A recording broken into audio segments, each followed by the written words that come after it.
every Sunday night at 11:30.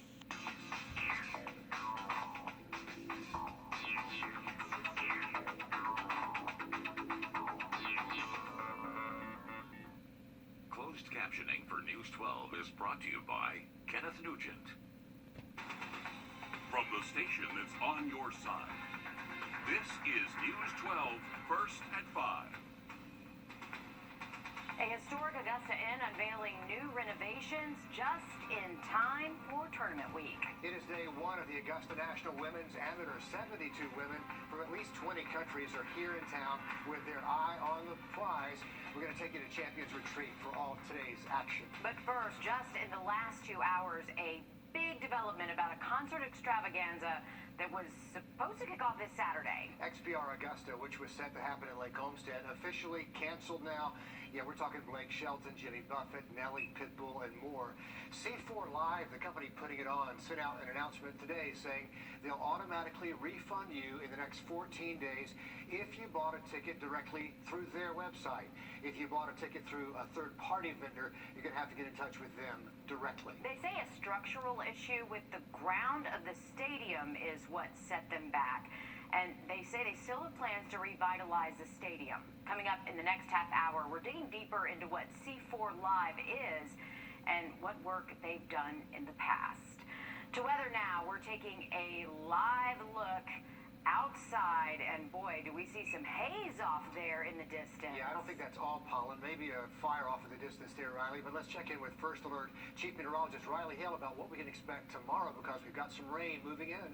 Absolutely. Looking right at Doppler Max radar, you can see these severe storms really firing up all the way from Memphis down to the Gulf Coast. Jackson, Mississippi, really seeing the worst of those storms. A lot of tornado warnings there in central Mississippi.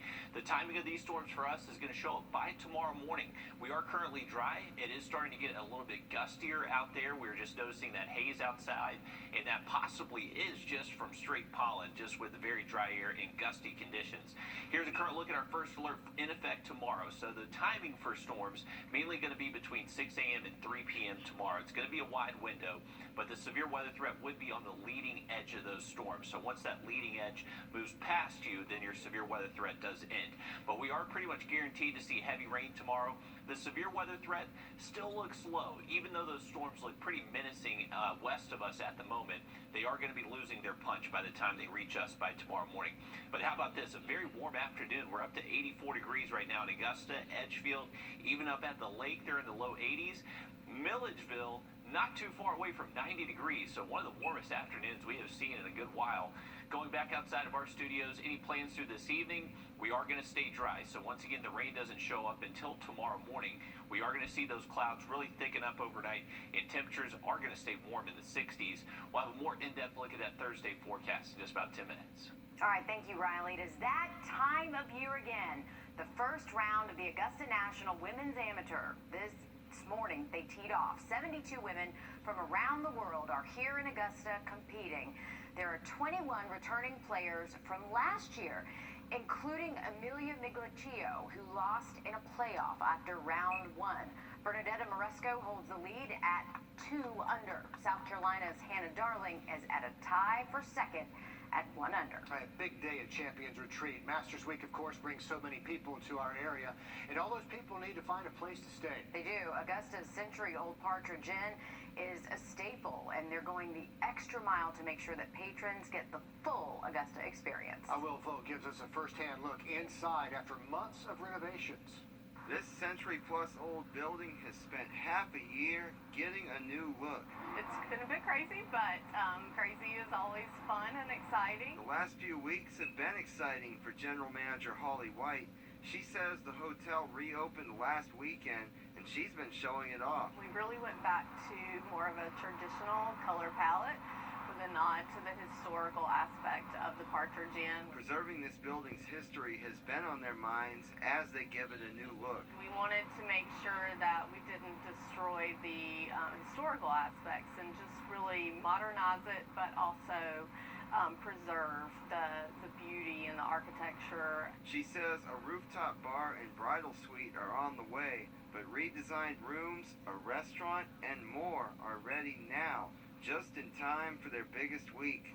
So lots of fun things going on, and we're just pulling everything together to be ready for next week. And for the renovated Partridge Inn, it's setting up to be a busy one. In Augusta, Will Volk, on your side. And after all this time, the place looks terrific. White says they're going to host live entertainment weekly on Fridays and Saturdays. A great spot for that, too. The Augusta Jags' 19-game win streak comes to an end on the national stage for the NCAA when the Northwest Missouri State Bearcats topped AU for the national championship. And today, AU coach Deb Metris is talking about that long journey. He says this team left its heart and soul on the floor every night, and they worked their butts off to get where they were. While the outcome wasn't in our favor, coach says the game and the season provided a lifetime of memories, and you, the fans, were a big part of it. A milestone in the COVID pandemic. This time, one that's a sigh of relief. The last U.S. military medical team responding to the crisis wrapped up its clinical mission earlier this week. For the past 2 years, nearly 5,000 federal personnel have been deployed across the nation. But now, every single one of those missions is finally over. That's as COVID hospitalizations have dropped near their lowest point ever. Meanwhile, the Biden administration is taking steps to give you more access to COVID information. The new covid.gov website provides data on vaccines, test treatments, and masks. There's a locator that shows you where you can get tested or treated locally, including COVID pills. Plus, Biden says Congress needs to provide more funding to help the country stay ahead of the virus. So far, Congress has not done that. Workers putting up a fence and black covering around that free fall ride in Orlando where a teenager fell to his death last Thursday. They also used a drone to search around that ride, as well as measuring and taking pictures of those seats. And people continue adding to a growing memorial there for that 14-year-old Tyree Sampson. Complete strangers paying their respects there. My heart just broke all over again. Like I said, because my son will be 14. He plays football. He is sports. I don't know the boy or the family, and my heart breaks for them. The ride is closed indefinitely as state inspectors continue to investigate what went wrong that night Sampson fell to his death. Today, Project Life Augusta organized a resource fair aimed at providing food, clothing, health, and more to those who need it, those health screenings. Almost 60 vendors participated at the event on Gordon Highway today, connecting those in need with various programs, giveaways, and job placement information. I think the biggest thing is it just reminds people that there's people out there that care. Project Life, we exist to bring life to the community, and one of the best things we can do to bring life is connect people to all the resources that exist out there. Today's fair, don't worry, there's another one tomorrow from 10 in the morning until 2 in the afternoon. Vendors will be back out in front of Project Life at 1758 Gordon Highway. A close call for one South Carolina dog after a coyote encounter. What to do if you come face-to-face with one? Ahead, first at 5. And storms will be showing up tomorrow for a Thursday. We do have a first alert issued for a few impacts. We'll take a look at that forecast just after the break. Time and temp. Now, your first alert weather with Chief Meteorologist Riley Hale. All right, folks, well, the winds really did start to pick up this afternoon, and what we're looking at here, what looks kind of like a smoky haze, this may actually just be straight-up pollen, folks. I'm not really seeing much in the way of fire activity around our area, but definitely some limited visibility, and with the wind really picking up this afternoon, you can see we have sustained winds close to 20 miles an hour, so that's really just helping amplify those pollen counts, extreme pollen counts for the rest of today, as that wind does stay elevated and that air is still very dry. A couple of different weather alerts that have been issued today. We still have a special weather statement in effect for our western counties. That is for the very gusty conditions, and there still is a high fire danger in those spots where it's still gusty and there is still very dry ground. And a lake wind advisory has been issued for most of our central and South Carolina counties, and that is for breezy conditions that will last all the way into tonight and tomorrow as well. Current look at wind speeds across the area. Sustained winds close to 20 in Augusta, Aiken, Louisville, and also seeing gusts close to 30 in a few spots. So definitely a very breezy afternoon. And winds are out of the south ahead of our next approaching cold front. So that's where our temperatures are reaching the mid to low 80s across most of the areas, so south wind really helped pump up those temps. Here's a current look at the line. We are tracking a lot of severe storms stretching all the way all the way down the Mississippi River from Memphis down to the Gulf Coast. The severe weather threat is up ahead of this line of thunderstorms, so that's where you're going to find your strongest winds and actually a few tornado warnings out there at the moment. For us here locally, we are completely dry, not expecting any rain for the rest of this evening and tonight. And the one factor that we're going to have to watch for our severe weather threat is instability. We use this parameter called CAPE, highlighted in red here, to see how much energy we have and how much instability there is in the atmosphere.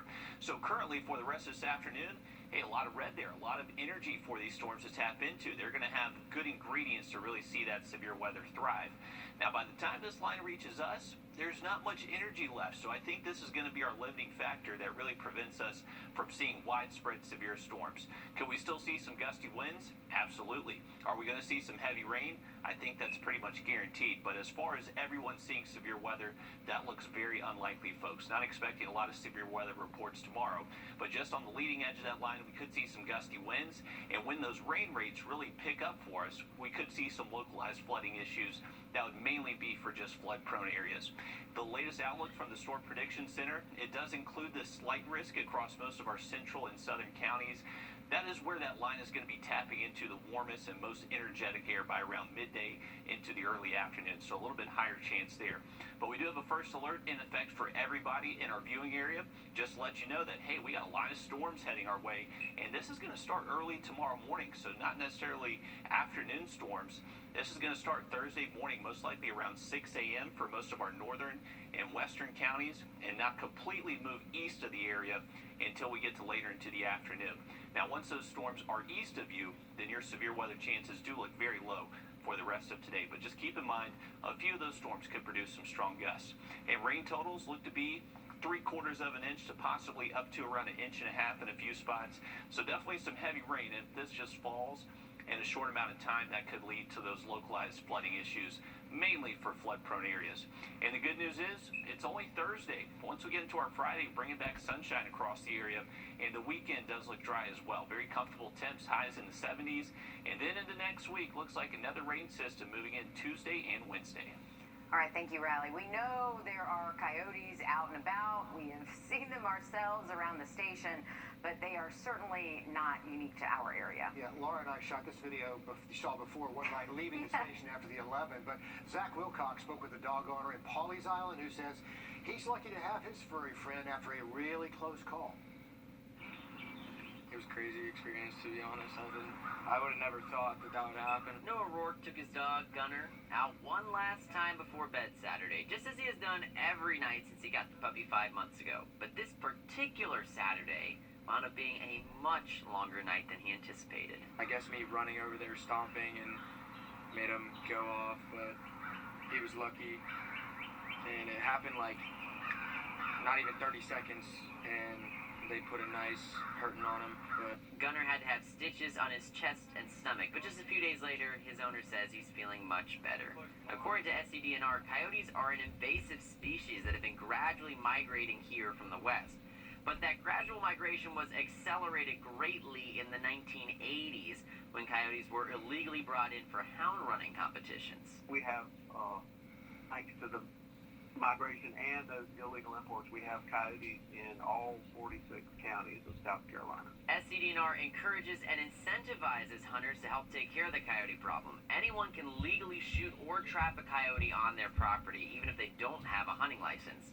DNR also has a list of wildlife control operators who will take care of the trapping for you. However, homeowners have to come to terms with the fact that any trapped coyotes will have to be killed. That's just a rule they have to abide by. You can't translocate mammals because of disease potential. SCDNR believes the coyote population in South Carolina has dropped nearly 30% over the last decade, which means hopefully in another 10 years or so, Noah won't have to worry as much about Gunner getting attacked. But he'll be keeping a close eye on him, just in case. He's going to be within 6 feet of me. Like, he's going to be right here next to me for a long time. Long time. And don't be fooled, even in a busy area like where we were, you can see a coyote, and a lot of neighborhoods report them too. We happen to be near the Augusta Canal and near some woods, so it's not that far of a stretch. Really. I saw this same one just a few weeks ago, middle of broad daylight. I was running out to get lunch, and she, I guess, stopped and looked at me. It's not a small animal either. No, and here's something of interest. Mating season has pretty much ended, so we were seeing a lot of them in February and towards the end of February, the beginning of March. So we shouldn't see as many out and about because they're not looking for dates as much as they were before. Yeah. Well, I saw Laura's car stop, so I pulled up to see if she was okay. She's shooting a coyote out of her window, so that was a frequent visitor there. Yeah, but maybe he found a girlfriend and he doesn't need to be out and about anymore. A country music star cancels a concert, but not because anything goes wrong. We'll show you what he'll be up to instead after the break. The Live by Camera Network for the rest.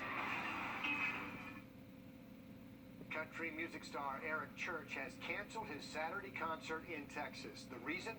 Church says he wants to watch the North Carolina Duke Final Four matchup. Church sent an email to fans who had tickets to the concert. He says, quoting here, as a lifelong Carolina basketball fan, I've watched Carolina and Duke battle over the years, but to have them match up in the Final Four for the first time in the history of the NCAA tournament is any sports enthusiast's dream. But yeah, his fans not happy on social media. He is taken a I'm sure he is. beating But I think today. sports fans can relate. You can relate. They can, yes, they can, but I also don't have tickets to a concert that I'm upset about. Right. You Canceled over a sporting you event. Your hotel, So, plans. right. Maybe you bought plane tickets too. Who knows? Yeah. All right, moving on. The South Carolina lawmakers under a tight deadline right now, keeping a program going that promotes the development of affordable housing all across the state. The program has been very popular since starting in 2020, so much so that it had to be On affordable housing tax credit legislation, supporters say the program has led to the development of nearly 10,000 new affordable housing units in just the last couple of years. So a success by pretty much every measure. Party Augusta is back for this year's Masters Week. This year, the tradition will be in South Augusta instead of being downtown. Plus, new this year, it will be a 2-day event series, and it's all free for you and your family to check out. The events will be April 6th and 8th on Windsor Spring Road. You can catch performances from 5 until 9, as well as food trucks and a dance party. A new bill filed in the South Carolina State House would change the way rental car companies charge for damages. A representative filed the measure, a state rep, after he said he received a bill for more than $20,000 from the Avis Budget Group. The investigation revealing an employee took that car and damaged it after the state lawmaker dropped it off. The bill, though, would require rental car companies to record a video documenting the condition of the vehicle before it's rented and another video within 24 hours after it's returned. Well, if you are heading out to maybe watch some golf tomorrow, you may be impacted by some thunderstorms. We are expecting storms to arrive tomorrow morning and last through at least around midday, so a heads up for that. Could see some shifting tee times. I'm going to look at that forecast just after the break. There was a sound in the breeze, a song from the trees that whispered through the night. Just an ordinary place, but I held you just in case we traveled to the end of time. And I know that I love you. I hear you singing in my mind. This tiny vial of insulin. All right, folks, remember we do have a first alert issued on Thursday. We are anticipating a strong line of showers and thunderstorms to start tomorrow morning and last into the afternoon. The best way to stay on top of the changing weather, especially this time of year, our First Alert Weather Team app. You can take a picture of that QR code. It will take you right to the App Store. It is free in Apple and Android. A great tool to have. We post a lot of videos to this app. Definitely has a much better local feel to it than your generic. All right, folks, remember we do have a first alert issued on Thursday. We are anticipating a strong line of showers and thunderstorms to start tomorrow morning and last into the afternoon. The best way to stay on top of the changing weather, especially this time of year, our First Alert Weather Team app. You can take a picture of that QR code. It will take you right to the App Store. It is free in Apple and Android. A great tool to have. We post a lot of videos to this app. Definitely has a much better local feel to it than your generic weather app. And also that hour-by-hour forecast is going to be critical if you are in town visiting. watching some fantastic golf competitions out here the next week and a half. Now, the rain on Thursday is going to be pretty heavy at times, folks. Likely going to see close to an inch across most areas. And remember, there will be that low and severe weather threat as we head into our Thursday morning and through around midday. Luckily, Friday into the weekend does look dry for us, so any plans for the weekend looking fantastic. Highs in the 70s. All right, thank you, Riley. A concert series is canceled 1 week away from the very first show. We dive into the background of the production company when News 12 First at 5 continues.